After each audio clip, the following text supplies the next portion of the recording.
ছোট পর্দার জনপ্রিয় অভিনেত্রী কেয়া পায়েলের একটা ভিডিও সোশ্যাল মিডিয়ায় ভাইরাল হয়েছে, যেখানে তিনি এক অদ্ভুত পাগল চরিত্রে অভিনয় করেছেন। ভিডিওতে দেখা যায় কেয়া পায়েলকে ময়লা অদ্ভুত গেটআপে তুলে ধরা হয়েছে। মুখে কর্কশ কণ্ঠে কথা বলেছেন এবং অদ্ভুত আচরণ করেছেন। শুরুতে অনেকেই ভিডিওটি দেখে তাকে চিনতেই পারেননি। ভিডিওটির ক্লিপের এক অংশে তিনি বলেন কেউ তার দিকে বল ছুড়ে মেরেছে এবং তিনি তার বিচার চাইছেন। ঠিক সেই মুহূর্তে অভিনেতা ফারহান আহমেদের জুবান মোটরসাইকেলে হাজির হন, আর কেয়া তার দিকে তেড়ে যান অদ্ভুতভাবে।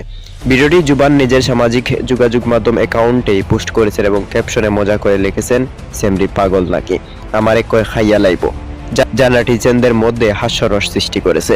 বিভিন্ন অনুরাগী মন্তব্য করেছেন যে কেয়ারের রিয়ালিস্টিক মেকআপ ও অভিনয় দর্শকদের মুগ্ধ করেছে।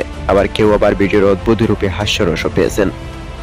জানা যায় এই ভিডিওটি আসল কোনো বাস্তব ঘটনা নয়, এটি একটি নতুন নাটকের শুটিং এর দৃশ্য। তবে নাটকের নাম বা বিস্তারিত এখন পর্যন্ত প্রকাশ হয়নি।